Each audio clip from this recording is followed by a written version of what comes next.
Pemirsa, di masa pandemi seperti sekarang, satu-satunya sarana pemasaran Bu Desi adalah media penjualan online. Dan alhamdulillah, meski tak seramai sebelumnya, pembeli tetap saja ada. Bu Desi yakin, semua rezeki yang didapatnya di masa senang ataupun sulit seperti sekarang, semata-mata adalah karunia Allah SWT. Barang siapa yang bertakwa kepada Allah, maka Allah akan menunjukkan kepadanya jalan keluar dari kesusahan. Dan diberikannya rezeki dari jalan yang tidak disangka-sangka. Dan barang siapa yang bertawakal kepada Allah, niscaya Allah mencukupkan keperluannya. Quran Surat At-Talaq ayat 2-3. Untuk itulah Bu Desi tak pernah berhenti dalam berkarya. Terbukti dari karya-karya yang ia hasilkan yang semakin banyak saja jenisnya. Nah, lagi apa Mbak? Weci, ya Allah, ini loh lagi ngeliatin tas-tas yang dibikin. Saya tuh jadi apa ya, dibilang takjub pasti takjub gitu, cuman saya nggak pernah sangka aja kalau ini tuh berbahan dasar tisu itu. Tisu, iya betul. Tapi sekarang kita ngomongin tentang harga deh. Ini harga tas ini tuh berapa, Bu? Range-nya antara sekitar 160 sampai 200-an karena ada berbagai ukuran gitu, dari yang kecil sampai ada juga yang besar. Seperti ini. Nah, ini kan yang ukuran kecil, ini yang ukuran besar. Gitu.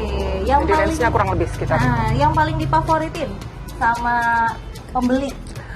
Yang besar ini dan yang ini lumayan banyak pembelinya. Kalau ibu-ibu biasanya ini untuk pergi pengajian tuh bawa buku-buku gitu. Nah, kalau ini biasanya untuk jalan-jalan.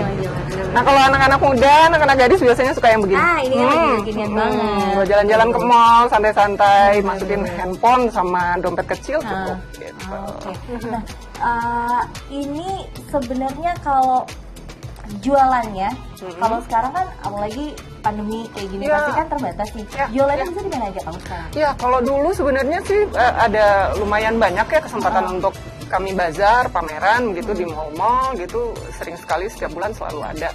Cuman selama pandemi karena mall juga tutup dan kita menghindari keramaian, jadi kita lebih banyak jualannya di online. Gitu. Saya pasarkan melalui Facebook atau Instagram. Bagi pemula yang ingin belajar teknik decoupage, ada tips dari Bu Desi tentang bagaimana cara untuk memadupadankan motif dengan model tasnya.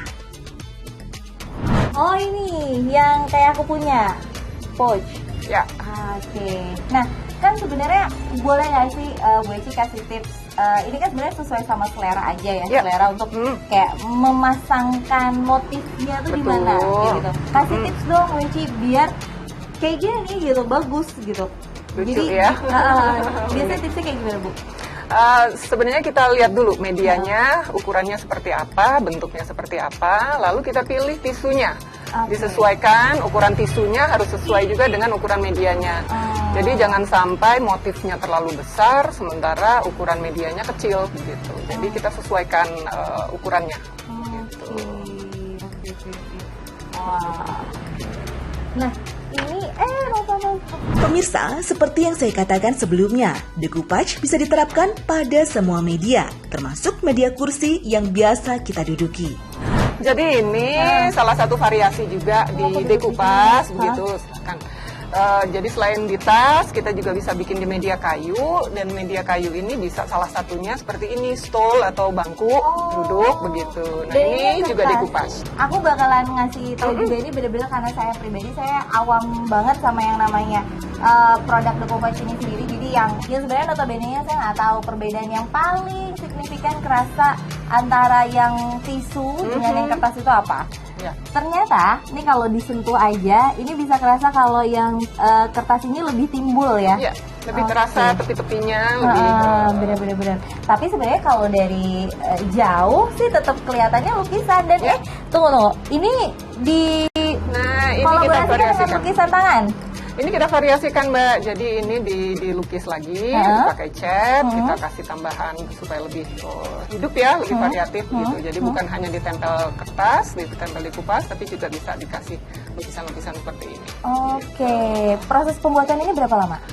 Kalau ini kalau mulai dari dasar karena kursinya juga masih polos begitu, kita harus cat dulu, kita bersihkan lalu kita cat, lalu kita tempel. Paling tidak kalau seperti ini saya butuh waktu sekitar setengah hari sampai 1 hari kurang lebih sampai dia benar-benar kering ya 1 hari deh gitu.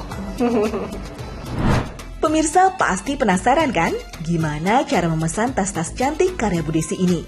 Atau malah ingin belajar langsung membuatnya? Boleh, caranya gimana nih? Caranya gampang kok. Ini ngomongin tentang kalau misalnya ada yang mau pesan. Kalau ada yang mau pesan tuh biasanya kemana ya Bu? Kalau mau pesan bisa via Instagram saya di IG Nici Craft. Oke. Dan bisa DM saya di situ. Di situ juga ada nomor kontak, bisa menghubungi saya di sana. Nah biasanya kan banyak kan kadang-kadang ini buat souvenir. Kalau souvenir kan berarti jumlahnya pesanannya banyak. Betul. Kalau kita mau pesan dalam jumlah banyak, idealnya butuh waktu berapa lama nih? Ya sebaiknya memang tidak dadakan karena saya tidak ready stock dalam jumlah banyak. Kalau memang butuh untuk jumlah banyak, sebaiknya diperkirakan butuhnya berapa banyak. Paling tidak 2 minggu atau 3 minggu sebelumnya bisa menghubungi saya. Gitu. Atau nanti kita bicarakan kebutuhannya seperti apa. Saya bisa berikan contoh-contoh yang mungkin sesuai dengan kebutuhan.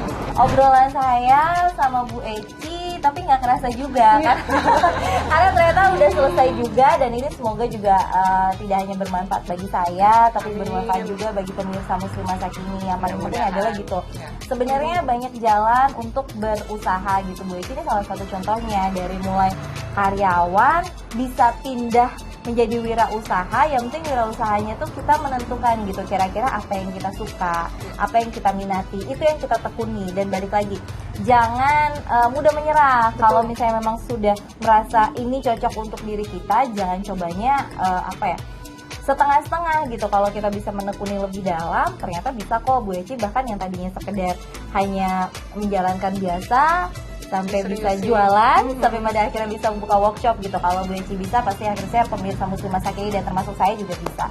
Bu Eci terima kasih atas ilmunya pada hari ini. Alhamdulillah banget nih, saya nggak cuma dapat silaturahmi, tapi saya juga dapat ilmu baru nih. Semoga saya bisa praktekkan juga di rumah. Tapi saya juga mau pamit undur diri untuk pemirsa Muslimah Sakini. Jangan lupa untuk terus menyaksikan program Muslimah Sakini di waktu dan jam yang sama. Saya Raini Rizky pamit undur diri. Wassalamualaikum warahmatullahi wabarakatuh. Bye.